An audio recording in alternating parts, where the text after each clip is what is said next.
And welcome back to yet another edition of the Patriots Only Please podcast. Now, you may be wondering, there's 3 squares in our little thing here, and that's because we are joined today by a very illustrious guest. I may even move one of us out of the way and just give this complete. So today we are talking with, I'm going to flash a little graphic here on the screen. So we are talking today with Amy Wood, who is otherwise known as the Western Regional Manager for Nevada and Arizona for Turning Point Action. Those of you who, I'm sure anybody who watches this is very familiar with Turning Point and Charlie Kirk and all of that. So yeah, thank you so much for being on the show. If we had like an applause track, we would totally play that. Maybe I'll put that in like post-production. But yeah, Amy Wood, everybody, ladies and gentlemen, virtual audience, round of applause. Hello. Thank you so much for having me. I wanted to get on your show a while ago and it just never really worked out. As you all know, we were in an election season and I myself was extremely busy. So again, thank you so much for having me on your show to talk a little bit about Turning Point and, all the fun stuff that we've been doing over the last, I don't know, what is it? Almost 24 months now that I've been with Turning Point. So. Wow. So, I mean, it's 24 months. So yeah, essentially 2 years. Yeah. 2 years leading up to this historic election. I think certainly everybody on our side is historic election and what will prove to be, I'm sure, a historic presidency second time around.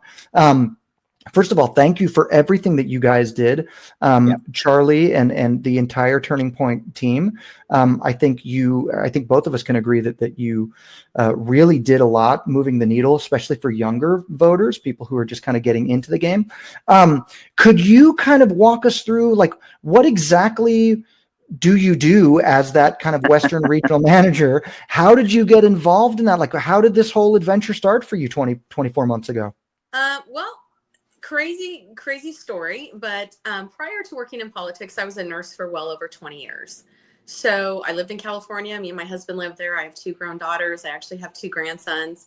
So I'm aging myself a little bit here, but I was a nurse for well over 20 years. My last job as a nurse was a case management position in Orange County, California. Okay. And then we all know what happened in 2020, right? So I've always been conservative. I've just never been very outspoken about my politics. I mean, I hang around conservative people. I have conservative values, brought up in the church, all of those things. But 2020 happened. At that time, I was a case manager, like I said, for a very, very large insurance group in Orange County, California. Mm-hmm. And I was taking care of a batch, a group of seniors. And during that time, a lot of them did test positive for, COVID-19. Hopefully this doesn't get blocked or anything when I use these words, but Nope. They tested positive for that and we were treating them well. We were successful. I didn't have a single senior patient die during the initial start of COVID. And there could be, I'm not going to argue about the reasons why, but we were treating them with things that months later we were told no longer worked. So for me, that was a very big red flag. And then we were told that we could no longer use those quote unquote holistic alternative things, right? So again, going back to just common sense, I was like, this doesn't sit well with me. And I had COVID myself. We recovered. I had the physician there who worked, one of the head physicians was like, here, take D3, get outside, do all the things, right? And then all of a sudden we were on these lockdowns. Fast forward a few more months, then now we were going to have mandated vaccines. So being someone who has half a brain on their shoulders, worked in the medical field, I declined. So at that time, my husband worked remote and we were able to just pick up and move. We bought a house out here in Las Vegas, sight unseen, closed within 18 days, and we moved. That being said, because of the fact that we moved to Nevada and we have, no state tax and it's a lot cheaper to live out here and, a lot of different scenarios, I never went back to nursing. So I was thinking I would get a job as a nurse down here. One of the things this is a political thing, but it was a little bit difficult for me to transfer my license here. So I actually still have my license in California. I'm never going to give it up. But that's a whole nother issue when it comes to healthcare here in Nevada. But I started to speak out a little bit politically on government overreach, right? And healthcare and things that I didn't feel were right. I got shut down. I lost my account a few times, had to regrow those accounts. I was never like this massive big influence or anything, but I knew about Charlie Kirk and I knew about his organization. I also knew that they were mostly younger kids, right? So it's like, this is really cool. They're getting younger people involved. I like them. You know, my husband's kind of the one that knows everything that's going on in politics. I just kind of watched. I still had those conservative values, just never outspoken. But I did see a friend who I met from another friend years back, and she posted that they were hiring in Nevada. And I went, I'm just working like hit or miss jobs. I was doing some secretarial stuff, loving life, because not really having to work a whole lot. And I went ahead and I applied. And, you know, to this day, I think I am the oldest field rep that they have. They finally said, wow, yeah, we're going to give this girl a shot. And so I started with them at the very beginning of March of 23 and was the very first rep here in Nevada. Knew nothing about politics. And I have to tell you, though, I was welcomed with massive open arms when I first hit the ground.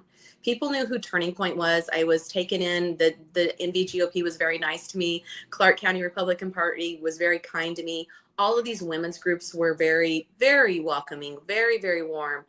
They were just so happy to have somebody here to have a voice, somebody with a name behind what we were doing, right? So that's how it all started. So I dove in. I didn't know a whole lot. I learned as I went along.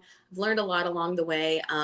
Fast forward though, back in June of 24, these months have just flown by, but in June of 24, I was promoted to the Western Regional Field Manager, which is a little bit different. So now I cover Nevada and Arizona, and I have another rep here in Las Vegas, and I also have another rep in Reno. So I believe I'm up to 11 or 13 reps. I don't know. I can't keep track of them. But so now I cover Nevada and Arizona. So I cover all which is huge, considering that, you know, Turning Point is based in Arizona. So I mean, that's, you know, you're to be the rep or the manager, you know, the field manager for the home state, as it were. That I'm sure that comes with a lot of responsibility. It does, you know, different personality, managing different personalities. I think for one, being a little bit older has helped with, you know, maturity level, but also having to deal with, I mean, I dealt with crazy physicians and nurses and insurance plans and stuff like that all along. So, I mean, I can I've been able to handle it. And I just think some life experiences have benefited me. And I really always go back to it being a God thing. I think that all the things that I went through and the struggles and having to say no to a vaccine and mandates and things like that has kind of set me up for success in this management role. So what exactly, I mean, if you could kind of walk us through, like, what's kind of the day-to-day responsibilities of this position? Well, it's changed because now we're out of the election, but during the election season, our big focus was we were doing super chase events.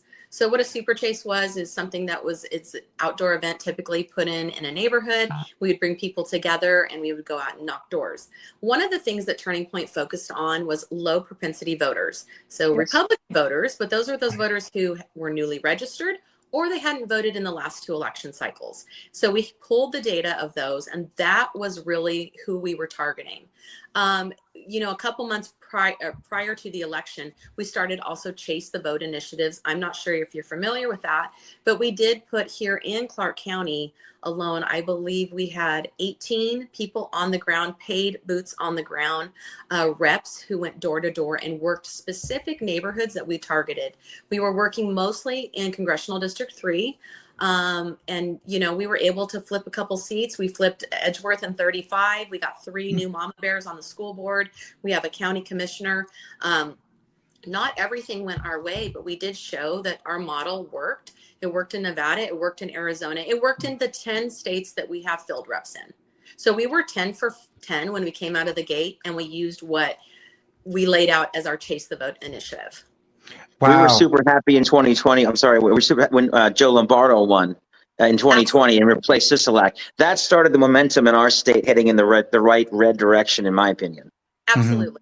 Absolutely. So he's coming up for election in 26. It, you know, will be something that we'll focus on as well. We want to make sure that we keep Nevada moving forward. Yep. We have really closed the gap when it comes to registered voters. Republicans are starting to, we're not ahead, but we're we're losing less. I like to say that. We don't win everything, but we lose less, right? So we're starting to narrow that gap when it comes to registered voters. And we're starting to have conversations with people that make them understand that their vote truly, truly does matter. So, sometimes we go back to the 2020 election, and I'm not going to go into that. We all have our own opinions about it and what went right and what we think actually went wrong. But at the same time, we want people to feel confident in elections, right? So a lot of things that Nevada has been able to do is make people feel confident in their vote. And as you guys know, we did get a voter ID passed, the first round of that at the elections. We helped get a lot of those signatures with what is it? It's not Protect the Vote. Is it Protect the Vote? No, Repair the Vote. Sorry, it's Repair the Vote with Dave Gibbs. He's awesome, but we did help them get all of those signatures that we needed, and we passed that. So you guys, we're slowly moving that needle. Florida used to be Democrat. They didn't turn red overnight. It takes a little bit. It takes a lot of work, not a little bit, but you have to slowly just move that needle forward and not get caught up in a lot of the things that people want to bring to your attention. I still get emails about, well, they cheated here and they cheated there and they did that. And, they could be right, but we cannot change the past. We need to move forward and make the right decisions. Mm-hmm. Yes. And, and everything that you just talked about, it really describes the work that you guys do, not just the national election that gets all the attention, especially obviously during an election year and all the national politics. That's what gets the majority of the public attention. But you guys have really moved the needle forward for local, state, and local government as well, which is really where a lot of the most significant change happens, at least in our own backyard. So, hats off to you for doing all of that. And whatever you'd like to comment as far as that. Well, I think you hit the nail on the head, though. That is so important. People are so gung-ho when it comes to a presidential election, but they forget about where change really happens, right? And that's at the local level. This is voting for your assembly person, your, county commissioners, your school board, attorney general. All of these things, they matter. And so we have to really push that message when we head into 26 with the governor race, assembly seats. I mean, they're just as important, if not more important, I think. So we want to make change here in Nevada. If we want to keep moving the needle forward, we need to do that. So one of the things that Turning Point will be doing, we'll be chasing ballots again. We'll be chasing the vote. Here in Nevada, off the top of my head, we chased over 40,000 ballots. Fantastic. Meaning in hand to the mailbox, taking the person to the mailbox, having them drop off their ballot, having those connections with people and making sure that they voted. And when you look back on it, Trump won by 46,000 votes.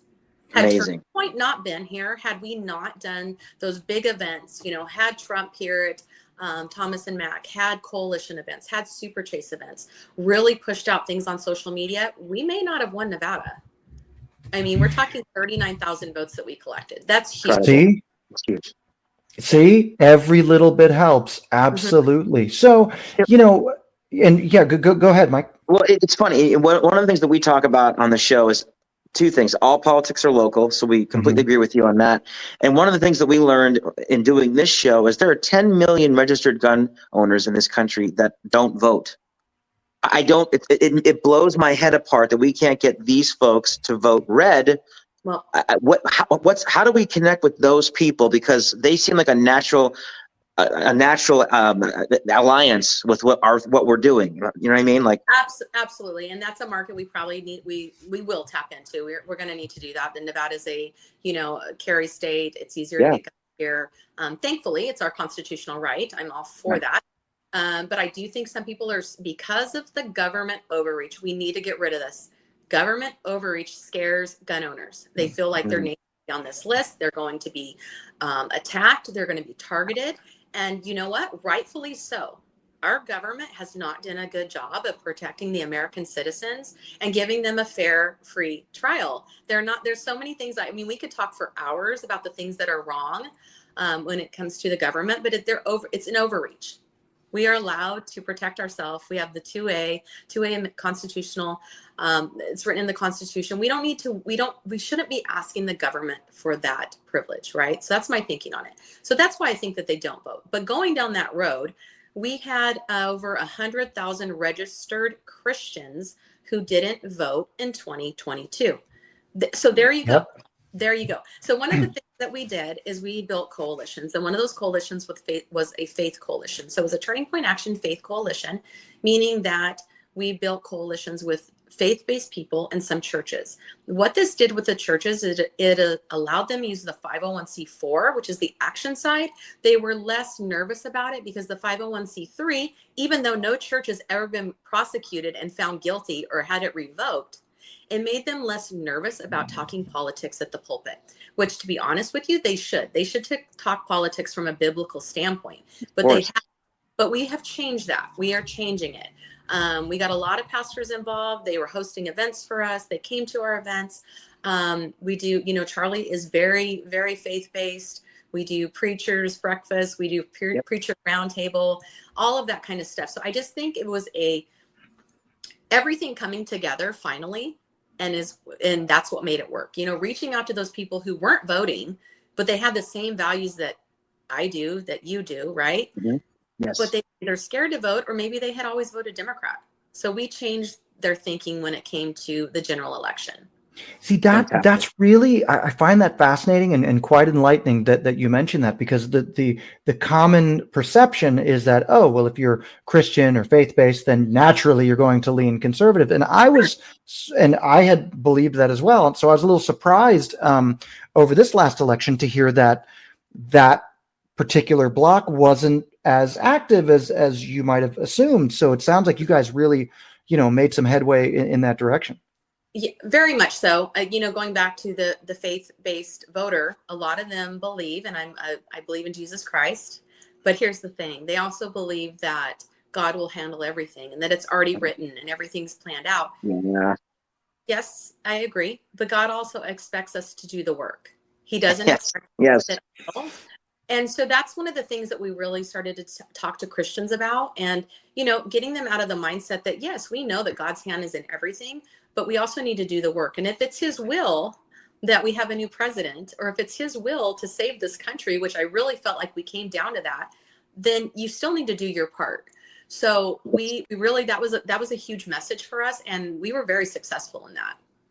I grew up Catholic. I grew up Catholic and went to all Catholic preparatory schools, a grade school and high school. And there was a great priest teacher in high school that used to say, he was one of the boxing coaches, and he said, pray to God before the fight, believe in God, believe in his word, but also have a great left hook. Also important to have a really good left hook. Yeah.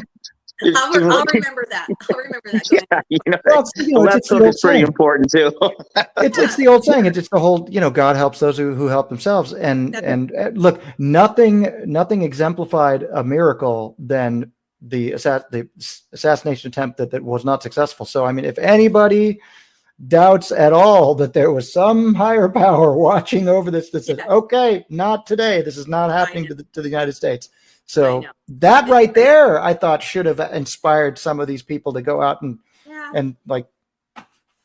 But I think it did to some degree. It exposed the government a little bit more, because we still don't know really what happened. It's kind of been brushed under the rug, right? We're able to get out the United Healthcare CEO guy, which I feel bad for him. That's completely wrong. But at the same time, they know everything about that guy. But we've kind of gone, what really happened? It's completely true. It's incredible, the lack of coverage over the former president's assassination attempt. We don't know anything about the assailant, anything to this day, nothing. And it's no one talks about it. It's incredible to me how the fake news, the legacy media can just move on to the next thing. Like, that's a pretty important moment in our country's history that we know nothing about.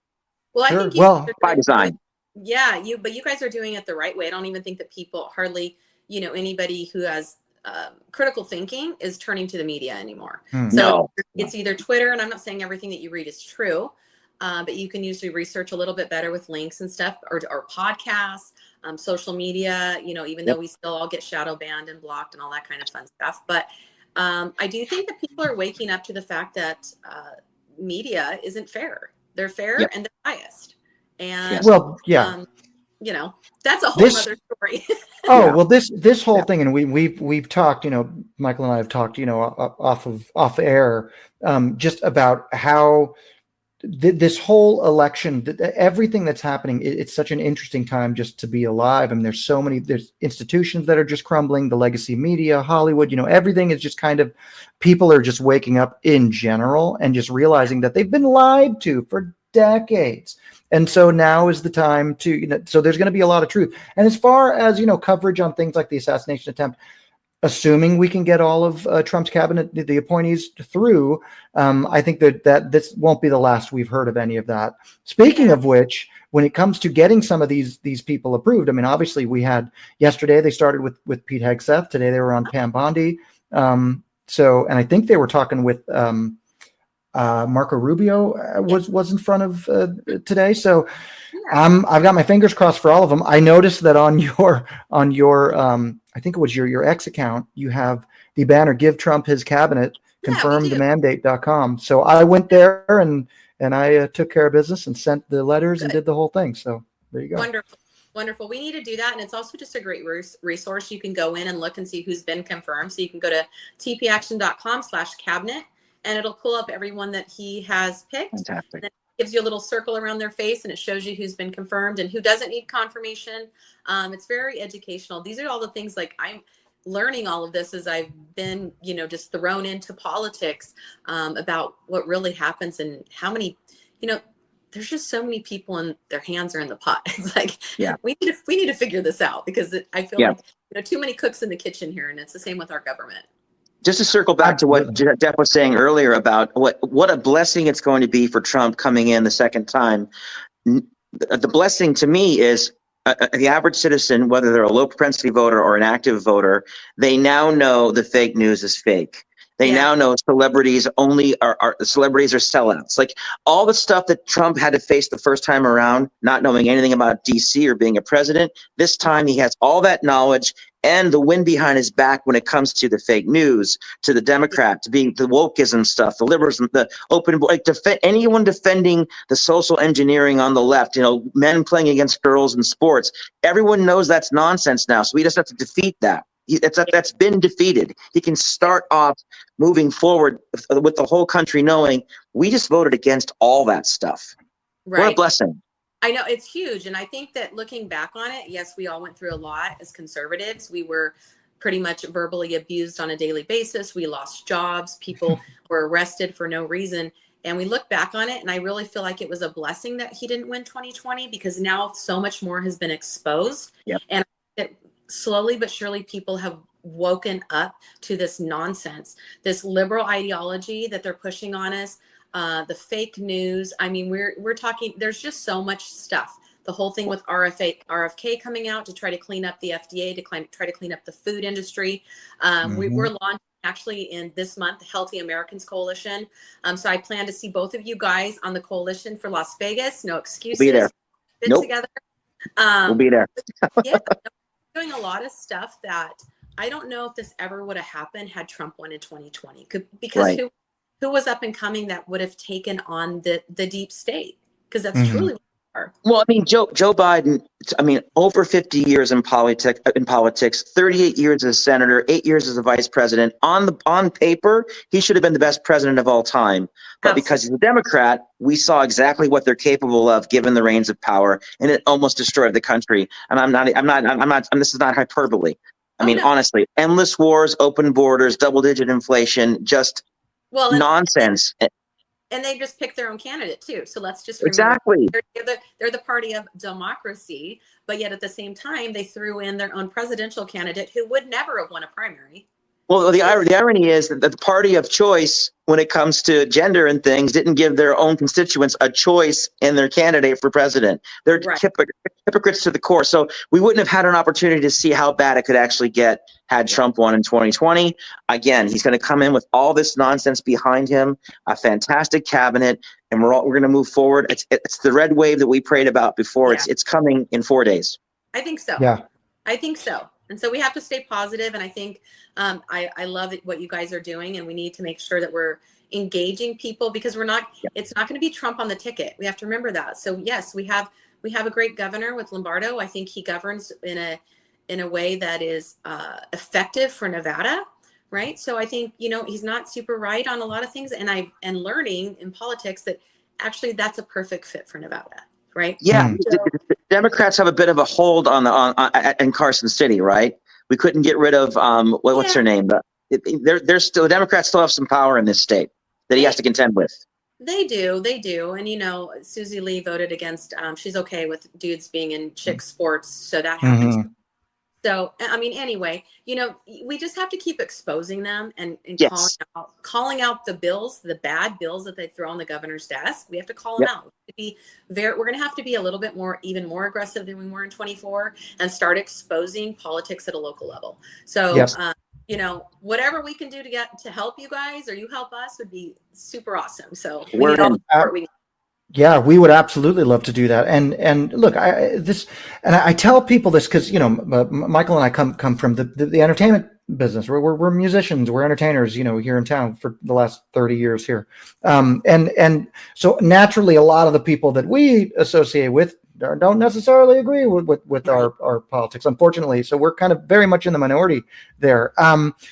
But I find myself telling my friends on the other side, it's not just about Trump. It's not even just about Republican versus Democrat. At this point, it's about the people versus the deep state or just the establishment in general. That's something I think everyone should be able to get behind.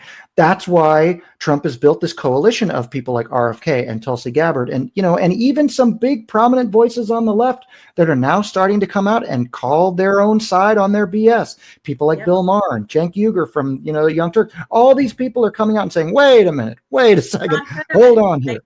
We might have a Senator John Fetterman flipping here soon. John Fetterman, yeah, exactly. It could be a vote that sides with us every now and then. He pushed the Laken Riley Act, and that got approved. Yes. Passed, and so I see a lot of positive changes. I mean, Trump's not even in office yet, and it's so frustrating because the Democrats are trying to take credit for a lot of these things that are already happening. But it's because these countries know what's coming. They know what's coming. And so I think we're on the right track here. We do need to make sure that his cabinet gets confirmed. We need to make sure that, people are staying engaged. 4 years is going to fly by. Oh, yeah. Well, we also need to make sure that he stays. Put him somewhere in a steel bunker for the next 4 days and just keep him safe. Yeah. Please. Yeah. And speaking of him doing the job as a president, you probably saw this as well today. The epic ceasefire agreement could have only happened. The man is already I was telling Soli, I said, just swear him in today. Don't worry about the next few. Just swear him in today. In terms of the mainstream media not covering important issues, there are 100 people that have been kept in cages since last October 7th, 6 of whom were Americans. That back in the day when Jimmy Carter lost to Reagan, that was what won Reagan the election, that hammering that home. How can that not be important to the rest of the world? I mean, these terrorists, since October 7th of last year, they've been holding these people ransom. And that should have been in the news every single day. I know we didn't push that out enough. I think that, I'm hoping that there's massive change on the 20th, that he comes right in and he starts handling this business, because it's sad what we've done to our own American citizens. 100%. Give them, some of them even haven't had a right to trial. A lot of these people who were waiting trial have committed suicide. It's devastating. You just have to ask yourself, how in the world were they going to take over the Capitol with no weapons? Yes. I'm just curious. And they let them in. It was like a guided tour. Anybody who saw the footage, but again, we have been lied to so badly by the media, that I just hope more people wake up to this. I think what's happening in California right now, and God bless those people. What L or R, I'm sorry, D or R after their name doesn't matter. They need to be taken care of. But that's an example of a state with a supermajority of Democrats. Talk about entrenched bureaucrats, the deep state. California is a deep state of blue, and this is what happens when that's allowed to top to bottom. It's just that kind of incompetence, and people pay the real taxpayers pay the real price for this. So I think it's going to be a bellwether for the rest of the country to go, we don't want to turn into that. Yeah, I think you're right. I do think a lot of people are going to be moving here to Nevada as well, but Yes. that's something else that, we got to make sure that they're Republican and they stay away from that crap. But Exactly. I think that this could be a very big turning point for California, especially as we watch it unfold. Obviously, I still have family there. I have my sister lives in LA County and my daughter in Orange County. And, so my heart breaks for them. I was born in California, right? So same. I'm from California as well. Yeah, absolutely. But at the same time, I do think this could be a turning point for them. No pun intended, turning point. But of course. I just think that people need to wake up to this. And as we see what unfolds and how long, they say that there's going to be no bureaucracy when it comes to rebuilding homes and things. Well, let's just watch. Let's just watch, because what's going on with North Carolina? Why are they still outside freezing with no homes? Mm-hmm. What's going on in Maui? Like, let's get realistic, people, and talk about what's actually happening. I mean, I'm not going to be a conspiracy theorist, but so far I'm pretty much batting 100. So it's like, come on, you guys, like, let's just watch what happens in California and how long it's going to take for these people to rebuild, or they may not. So what's incredible to me is the support we've had for Ukraine, almost going 3.5 years, hundreds of billions of dollars. Do we have any idea who's winning or losing? What's actually happening? We don't get updates. We don't get any kind of. No. I mean, we literally have no idea what's going on in a war that we're funding. That this proxy war with the second biggest power in the world that we helped start, essentially. Correct. I mean, it's incredible to me. It's incredible to me that people just are okay with that. Like, it's money. My opinion is money laundering, in a whole 100%. I mean, we agree with you. But as to the average American, do we think we're going to just go? This is going to go on forever. We're going to keep giving them money forever. I don't know. But on the good side, California got $770. The fire victims. So I mean, come on, guys. I don't know. I don't know. Like, it makes no sense. It makes absolutely no sense. So if somebody can't step back and look from a bird's eye view and go, what is going on here? You guys gave another $50 million to Ukraine, and you had Biden go on and say, yeah, we're so pleased that we've been able to give almost $6 million to the fire victims. I'm like, that's not even a dent on what we've given to Ukraine. Not even a dent, right? Yep. So we just treat our American citizens so poorly, and it's because of the poor governments, because of the poor leadership that we have. Sure. So to sum it up, we've had 4 years of America last, and we're about to start 4 years of America first, and it's going to be a blessing for every single American, for the rest of for the world, really. A strong America makes the world stronger. Yeah, they just need to remember what it was like before January 20th, 2025. They need to remember that, because we're going to have another election year in 28. And if these people sit at home and they become lackadaisical and their life's all great now, and we're going to be in the same situation, because the Democrats aren't going to stop. They haven't learned anything. Yeah, well, so the example there will be if all of a sudden Gavin Newsom is the Democratic nominee. If that happens, then that means that nobody learned anything. Yeah. The fires taught you nothing, and that you're just going to keep voting for the same people. It's not enough to vote out a Democrat and replace it with another Democrat. You have to, because ideologically they're all aligned. You have to completely clean the slate and start and throw somebody else in there for a change, Yeah, I don't think it'll be Gavin. I think he's done now. I think this is it. I do too. And I think that, honestly, I think that they should go and recall him right now, because this is the fire is a huge metaphor for his entire failure as a governor for the last 10 years. But homelessness is second to that. He vowed at the beginning to make that his one major issue that he would take care of, and it's quadrupled under his tenure. They funded that initiative with him. They funded it. So where's the money? Yeah, exactly. Exactly. Went right to his pockets. I think he's done too. It'll be a blessing to that state to get rid of him and bring in some fresh blood. But I think Trump turned a lot of the districts in California red. California got a lot redder this time around. It did, and they got rid of an awful. What was it, their district attorney? They got rid of him. They took some. Oh my gosh! Yeah. Laws.